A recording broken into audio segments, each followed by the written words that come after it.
민주당은 28일 다음과 같이 말했습니다. 국민의힘은 북풍 정치 하지 말라고요.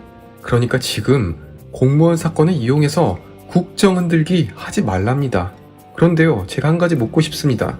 지금 북풍으로 가장 이득을 보고 있는 사람이 누구인가요? 바로 추미애, 조국, 윤미향 아닙니까? 그렇게 추미애 아들 휴가 문제로 언론이 떠들썩했는데 지금 관심은 모두 북한에게 가 있지 않습니까? 민주당은 오히려 북한에 고마워해야죠. 북한 덕분에 대부분의 민주당 비리들을 덮을 수 있게 되었습니다.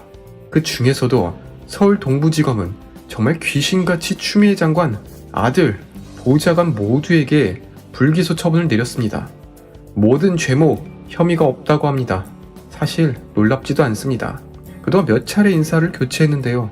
그런데 저는 오늘 다소 충격적인 내용을 말씀드리고자 합니다. 여러분, 한번 생각해 보십시오. 거의 몇 달간 추미애로 사건이 떠들썩할 때 갑자기 북한은 사고를 일으켰습니다. 그리고 검찰은 무혐의라고 밝혔습니다. 정말 짜맞춘 듯한 느낌이죠. 9월 22일 북한의 대외선전 매체 메아리는 뜬금없는 기사를 발표합니다. 제목은 바로 제2의 조국 사태를 보며입니다. 21일 해당 사건이 발생하고 북한 지도부에 보고가 들어갔을 겁니다. 그런데 그 다음날 이 기사를 낸 것을 꼭 염두에 두시기 바랍니다. 해당 내용을 살펴보면 근거 없이 의혹만 제기하는 정치 공세는 국민의힘이 이전 자유한국당 시절 검찰개혁을 가로막기 위해 조국을 억지로 사퇴시킨 조국 사태와 조금도 다를 바 없다 라고 말합니다. 그러면서 이번 추미애에 대해 제2의 조국 사태다 라고 합니다. 도대체 자기네 정치는 3대 독재이면서 왜 다른 나라의 정치에는 이리도 관심이 많은지 모르겠습니다. 그리고 남한의 국회, 대정부 질문은 추미애로 시작해서 추미애로 끝났다. 국민의힘이 추 장관 아들의 군 휴가 특혜 의혹에 대해 모든 화력을 쏟고 사퇴를 촉구하며 추미애 청문회를 방불케 했다. 여러분, 지금 내용 다른 곳도 아닌 북한 대외매체 메아리에서 말하는 내용을 그대로 말씀드리는 것입니다. 그것도 공무원 사건 바로 다음 날이요. 이어서 정부 대질문의 본래 취지는 온데간데 없고 야당 의원들은 추 장관을 압박하는 데만 주력했다. 그러면서 마지막으로 정말 수상한 말을 합니다. 바로 검찰개혁과 적폐청산을 진행해야 한다고 주장합니다. 저는 이것을 보고 확실히 민주당과 북한은 모종의 커넥션이 있구나 확신을 했습니다. 검찰개혁과 적폐청산, 누가 자주 쓰던 단어인가요? 민주당, 그쪽 지지자들이 입에 달고 사는 단어 아니겠습니까? 북한의 입에서 직접 말하고 있습니다. 국민의힘은 추 장관을 사퇴시켜서 또다시 검찰개혁을 가로막고 있다. 결국 검찰개혁과 함께 보수 적폐청산도 동시에 진행해야 한다는 결론을 갖게 되었답니다.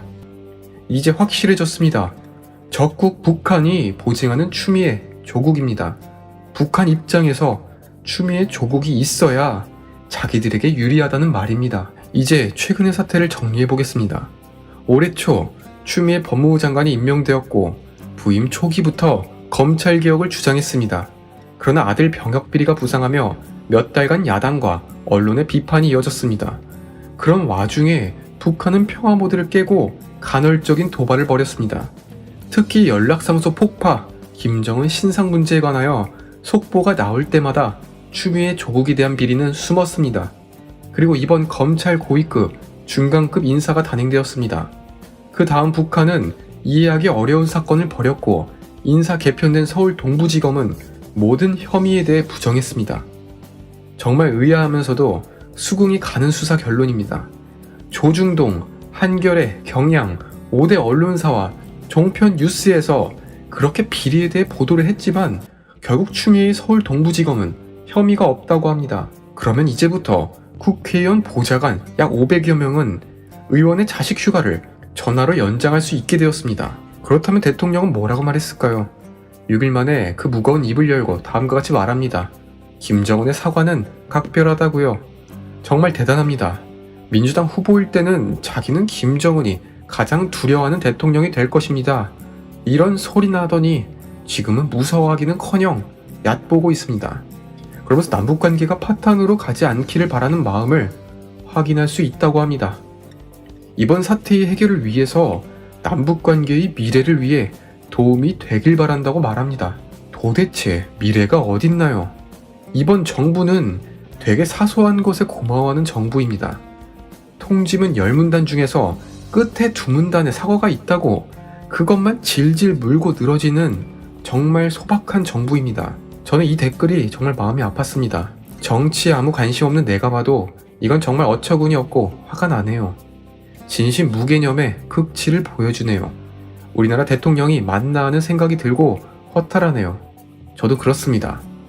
일본은 수십 차례 사과하고 보상금 줘도 진정한 사과가 아니라고 하더니 김정은은 달랑 한 번 사과하니까 각별한 의미가 있다고 하네. 역시 국민들의 생각은 뛰어납니다. 그리고 망언을 일삼던 안민석 민주당 의원이 다시 망언을 이어왔습니다. 종전선언이 이뤄졌다면 이런 불행한 사태는 없었을 것이라고요. 국민들이 분노하는 대형 악재가 터졌는데 이런 때일수록 우리가 평화의 길을 포기하지 않고 만들어가야 한답니다. 더더욱 평화의 길을 열자고요. 연락사무소가 폭파되고 우리 국민이 형체도 없이 사라졌는데 앞으로도 평화의 길이 말이 됩니까? 도대체 이런 사람을 오선 국회의원 시켜준 오산 시민분들 어떤 생각인지 궁금합니다. 북한은 핵을 포기하지 않겠다고 그렇게 버티는데 나만 단독으로 종전선언한다고 하고 있고 세계 패권을 쥐고 있는 미국은 북한이 핵을 포기하지 않으면 결코 제재를 풀지 않는다고 하는 상황입니다. 적어도 신문 조금만 봐도 남한 단독의 종전선언은 어떠한 영향력도 없고 자멸하는 길임을 알 수 있습니다. 친중 친북의 반미 성향을 대놓고 드러내더니 이제는 절대로 용납할 수 없는 방향으로 나아가고 있습니다. 그리고 정말 궁금합니다. 어째 북한이 하는 말이 민주당 의원들의 발언과 똑같습니까? 어디서 지령이 내려오는지 북한이 말하는 검찰개혁, 적폐청산을 그대로 받아다가 말하고 있습니다. 안민석은 이미 미천 다 드러났습니다. 그리고 마지막입니다. 한동안 미국에서는 흑인 인권 운동이 벌어졌습니다. 그런데 우리나라에서도 그 운동을 가져와서 시위를 했었죠. 도대체 이분들은 지금 왜 한마디도 안 합니까? 지구 반대편의 인권은 중요하고 우리 바로 옆에 살고 있는 국민들의 생명은 중요하지 않은가요? 선택적 분노 정말 받아주려고 해도 받아들이기 어렵습니다. 적어도 제 상식으로는요. 지금까지 시청해주셔서 감사합니다. 항상 겸손하게 방송하겠습니다. 구독과 좋아요 부탁드립니다. 감사합니다.